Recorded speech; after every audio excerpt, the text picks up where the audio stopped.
Hi everyone, I'm Kate. I'm here with Ellie and Elliot, and we are on Skate Around the Bases here on WU Network.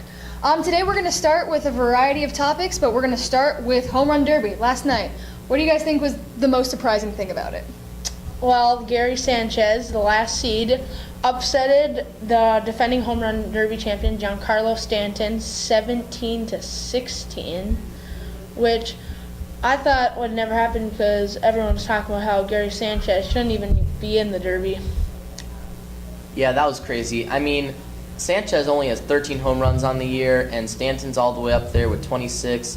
Yeah, it's just like the difference between them, and like 8 being a 1 seed. I mean, that hasn't happened for a long time. And you know, another thing that was surprising was one thing that probably helped Sanchez was that Judge was coaching him, like telling him that line drives so you don't waste all the time. That sort of helped him so he doesn't hit like fly balls that will never land. So yeah, that probably helped him. And another surprising thing was Justin Bour. I mean, hitting 22 home runs, couldn't beat Judge, but that was still surprising with 22 home runs as a 7 seed. That was surprising. He couldn't pull for the win though, because I mean, Judge, no one can beat him. He's like Rookie of the Year. So yeah. And how about Miguel Sano's absolutely awful pitcher?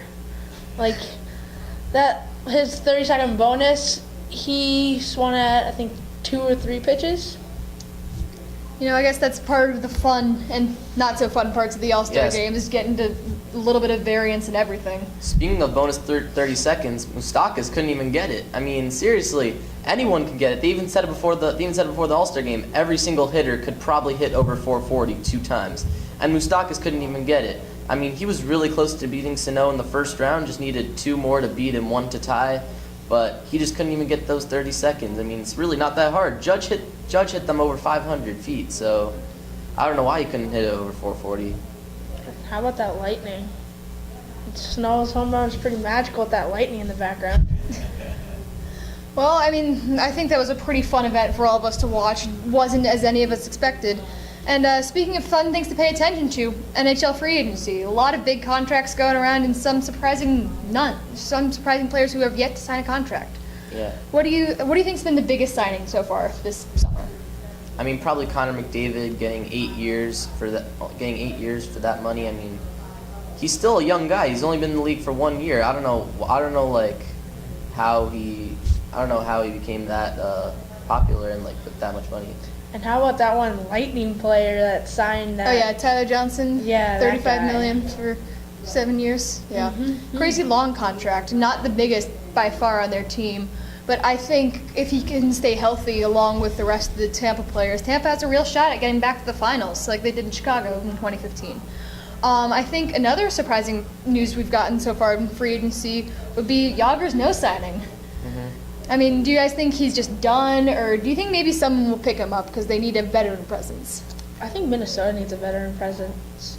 You know, I think a team's going to pick him up. I don't think right now, maybe later during free agency, but I mean, if not, maybe he'll play for a different league. Maybe he'll go to I don't know, who knows. You know, like Victor Stahlberg just signed with the Swiss. Yeah. Datsyuk going to the KHL. Yeah, I think Jágr will still be playing, but who knows which team will pick him up. I mean, I don't know which team needs him. I mean, he's pretty old, but we'll find out. Just like Bartolo.